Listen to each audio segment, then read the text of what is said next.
Bonjour à tous et bienvenue à l'école de la motivation. Avant de commencer et en ce début d'année 2023, je vous souhaite à tous et toutes une très bonne année.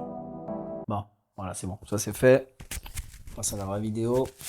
C'est bon, chaque année, les mêmes rituels, chaque année, les mêmes problèmes. 3, 2, 1, action! Salut à tous et bienvenue à l'école de la motivation. Travaillez dur pour que tout devienne facile. Je suis Mounir Biba, 13 fois champion du monde de breaking, entrepreneur et coach.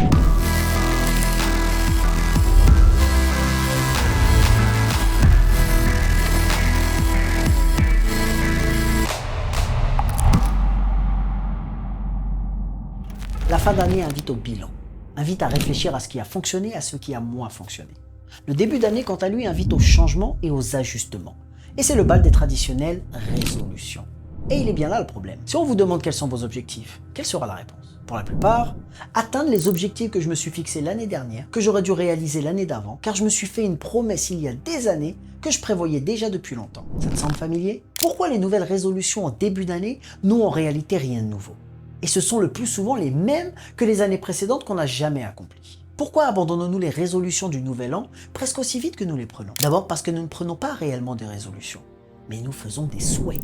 Des souhaits qui ne sont que des illusions. Une résolution, c'est une décision. C'est pas un souhait. La décision implique un changement, un investissement. Elle implique de passer à l'action. Le souhait donne quant à lui le rôle principal au hasard, à la chance. Et personnellement, je ne crois ni à l'un ni à l'autre. Les souhaits, c'est pour les autres, ta famille, tes amis. C'est eux qui te souhaitent le meilleur. Mais toi, tu ne peux pas te souhaiter le meilleur. Tu dois agir pour le meilleur. En formulant un souhait, tu espères atteindre tes objectifs sans t'investir, sans rien changer. T'espères que ça arrive tout seul. Alors tu souhaites la même chose chaque année. Et chaque année, rien ne se passe. La différence entre une résolution et une illusion, c'est la motivation profonde. C'est la raison sincère pour laquelle on se fixe des objectifs. La conviction par l'action. La certitude qu'on va atteindre son but. Cette motivation profonde est le fruit d'une prise de conscience individuelle. C'est de là que part le changement. Une prise de conscience, une volonté et des efforts à la hauteur de ses ambitions. Une des raisons pour lesquelles c'est si difficile de changer, c'est parce que quand tu grandis dans une chose, le plus souvent tu continues de vivre dans cette chose. La folie, c'est de toujours se comporter de la même manière et de s'attendre à un résultat différent. Einstein avait bien raison. Les illusions sont conçues pour nous distraire et nous maintiennent éloignés de nos objectifs, tout en nous faisant croire qu'on s'en rapproche. Ils nous maintiennent dans une zone de confort qui crée l'illusion du changement et nous empêche d'atteindre nos objectifs. En formulant nos souhaits, on pense avoir fourni tous les efforts nécessaires.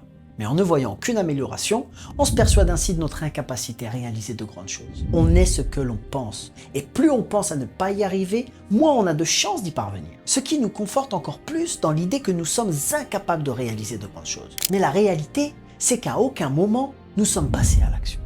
Après le souhait, c'est l'attente. L'attente que notre souhait se réalise de lui-même. Travaille pour ce que tu veux en attendant qu'il se réalise. Même le voyage le plus long commence par un premier petit pas. Les changements ne devraient pas être radicaux. Un changement durable, c'est un petit changement. Il s'agit de créer de nouvelles habitudes qui vont perdurer dans le temps pour ainsi transformer notre mode de vie. C'est selon moi la meilleure façon de commencer. Notre cerveau et notre corps pourront enregistrer plus facilement pour ainsi les répéter automatiquement et avec un moindre effort. Des petits changements au quotidien qui deviennent des petites victoires et qui nourrissent notre motivation profonde. Ainsi, embrassez vos penchants naturels. Organiser votre vie et élaborer de manière réfléchie vos habitudes et vos routines quotidiennes peut rapidement devenir un exercice contre-productif, surtout quand on est ambitieux. Je dois me réveiller à 5 heures du matin. Je dois devenir végétarien. Je regarderai plus de films. Voici le problème. Si vous êtes un oiseau de nuit qui se sent le plus productif à minuit, alors vous forcer à vous réveiller à 5 heures du matin est contre-productif. Il en va de même si vous dégustez un bon steak et regardez un bon film pour vous détendre. Optez plutôt pour des habitudes qui correspondent à vos penchants naturels, pour organiser votre vie, sauf si ceux-ci sont mauvais pour vous ou pour les autres. Il ne s'agit pas de ne pas fournir d'efforts et de se complaire dans sa zone de confort, mais plutôt d'être réaliste à propos de soi-même et d'accepter ce à quoi nous pouvons éventuellement nous engager sur le long terme. Soyez raisonnable et commencez doucement. On ne change pas du jour au lendemain. Alors cette année, as-tu pris des résolutions ou as-tu fait des souhaits? En tout cas, bonne année.